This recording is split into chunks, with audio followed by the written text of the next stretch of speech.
Hi friends, வாங்க பாவக்காய் குழம்பு எப்படி செய்கிறதுன்னு பார்க்கலாம். அடுப்பில் தாச்சி வச்சுக்கோங்க, நல்லெண்ணெய் ஊற்றிக்கோங்க, சோம்பு போட்டுக்கோங்க, வெந்தயம் போட்டுக்கோங்க, கடுகு போட்டுக்கோங்க,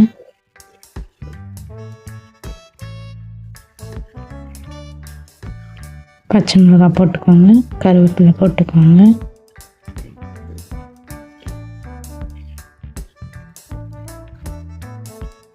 அப்புறம் சின்ன வெங்காயம் போட்டுக்கோங்க, பூண்டு போட்டுக்கோங்க, நல்லா வதக்கி விடுங்க.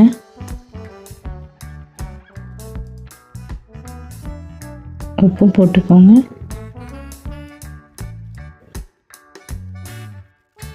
நல்லா வதங்கிடுச்சு. இப்போ தக்காளி போட்டுக்கலாம், தேங்காய் போட்டுக்கலாம்.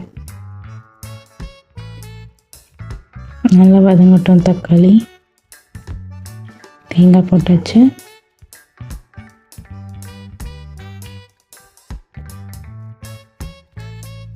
இப்போ பாவக்காய் போட்டுக்கலாம்.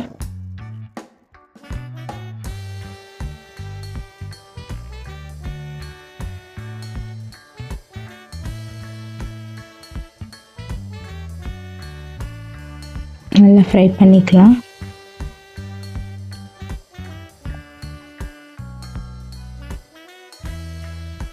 கொஞ்சம் வெந்துடுச்சு. வெந்ததுக்கப்புறம் மிளகாத்தூள், மல்லித்தூள், மஞ்சத்தூள்லாம் போட்டுக்கலாம். நல்லா வதக்கி விட்டுருங்க.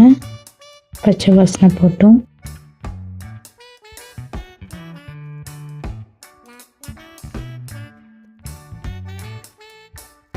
லைட்டாக தண்ணி ஊற்றிக்கோங்க.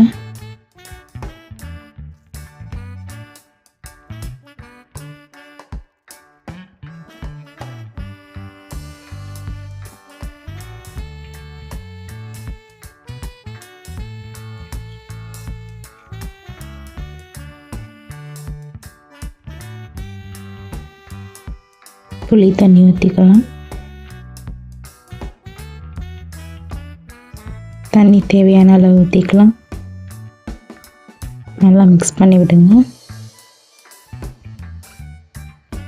வெல்லம் போட்டுக்கலாம். நல்லா கொதிக்கட்டும்.